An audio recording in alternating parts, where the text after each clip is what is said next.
Indian blogger নন্দিনীর আরও একটি পর্বে সকলকে স্বাগত। বন্ধুরা, আশা করি সবাই ভালো আছেন, সুস্থ আছেন। মা কালীর অশেষ কৃপা পেতে কমেন্ট বক্সে অবশ্যই লিখুন জয় মা কালী। আজকের পর্ব থেকে জানব এই বছরের সর্বশেষ অমাবস্যা চৈত্র মাসের অমাবস্যার সম্পূর্ণ সময়সূচি পঞ্জিকা অনুসারে, অর্থাৎ অমাবস্যা তিথি কখন শুরু কখন শেষ, অমাবস্যার নিশি এবং ব্রত উপবাস কতক্ষণ থাকতে চলেছে, এই দিন পুজোর সময় কতক্ষণ থাকতে চলেছে। এছাড়াও জানবো গঙ্গা স্নান, দান এবং অমৃতযোগের সময়ক্ষণ। জানবো এই চৈত্র মাসের অমাবস্যার দিন ভুল করেও কোন খাবারগুলি একেবারেই মুখে তুলবেন না। এই সব কিছুই জানবো আজকের এই পর্বে। মূল পর্বে যাব তার আগে ইন্ডিয়ান ব্লগার নন্দিনী চ্যানেলটিকে সাবস্ক্রাইব করে পাশে থাকা বেল আইকনটি প্রেস করার অনুরোধ রইল, যাতে সকল ভিডিওর নোটিফিকেশন আপনারা খুব সহজেই পেয়ে যান।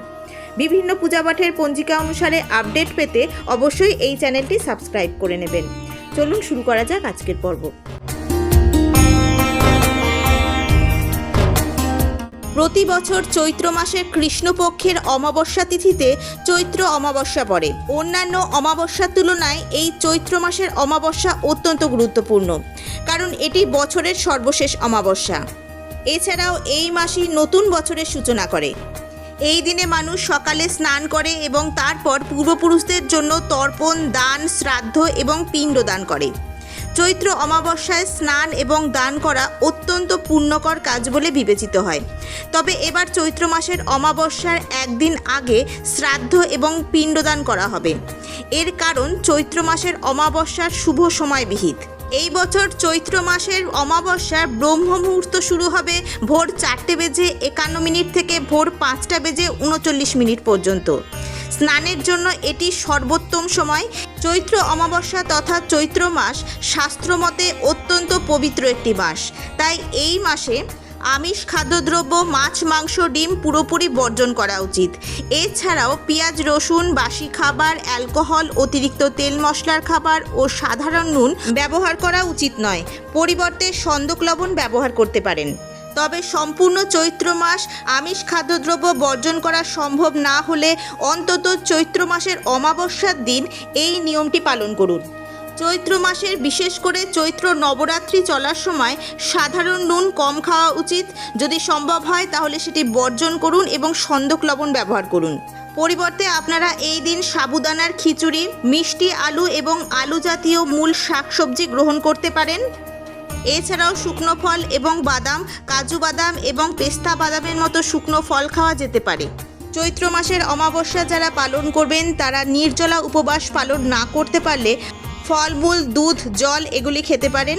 যারা চৈত্র মাসের অমাবস্যা পালন করবেন না তারাও এই দিন অবশ্যই নিরামিষ আহার করুন।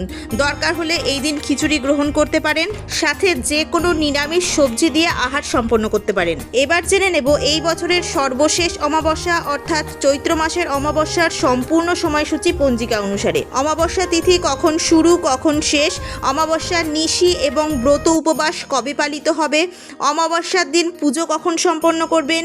এছাড়াও এই অমাবস্যার দিন গঙ্গা স্নান, দান এবং অমৃতযোগের সময়ক্ষণ কখন থাকতে চলেছে। এই বছর অর্থাৎ 2026 সালে বাংলা 1432 বঙ্গাব্দে চৈত্র মাসের অমাবস্যা পড়েছে 19 মার্চ 2026, বাংলার চৌঠা চৈত্র 1432 বৃহস্পতিবার। অমাবস্যা তিথি আরম্ভ হবে 18 মার্চ 2026, বাংলার 3রা চৈত্র 1432 বুধবার সকাল 7:47:03। অমাবস্যা তিথি সমাপ্ত হবে 19 মার্চ 2026, বাংলার চৌঠা চৈত্র 1432 বৃহস্পতিবার সকাল 6:57:03। অমাবস্যার ব্রত উপবাস পালিত হবে 19 মার্চ 2026, বাংলার চৌঠা চৈত্র 1432 বৃহস্পতিবার। চৈত্র মাসের অমাবস্যার নিশি পালিত হবে 18 মার্চ 2026, বাংলার 3রা চৈত্র 1432 বুধবার। চৈত্র মাসের অমাবস্যার দিন গঙ্গা স্নান এবং দানের সবথেকে শুভ সময় থাকতে চলেছে। 19শে মার্চ 2026 বাংলার চৌঠা চৈত্র 1432 বৃহস্পতিবার দিবা 6টা বেজে 58 গতে শেষ রাত্রি 5টা বেজে 43 মিনিটের মধ্যে গঙ্গা স্নান এবং দানাদি। এই দিন অমৃত যোগের সময়ক্ষণ থাকতে চলেছে রাত্রি 12টা বেজে 46 মিনিট গতে 3টে বেজে 5 মিনিটের মধ্যে। আজকের ভিডিওটি আপাতত এই পর্যন্তই। ভালো লাগলে অবশ্যই একটা লাইক করে দেবেন এবং হেল্পফুল বলে মনে হলে নিজেদের ফ্রেন্ডস ফ্যামিলির সাথে শেয়ার করার অনুরোধ রইল। সবাই খুব ভালো থাকবেন, সুস্থ থাকবেন। দেখা হচ্ছে আবার আগামী পর্বে।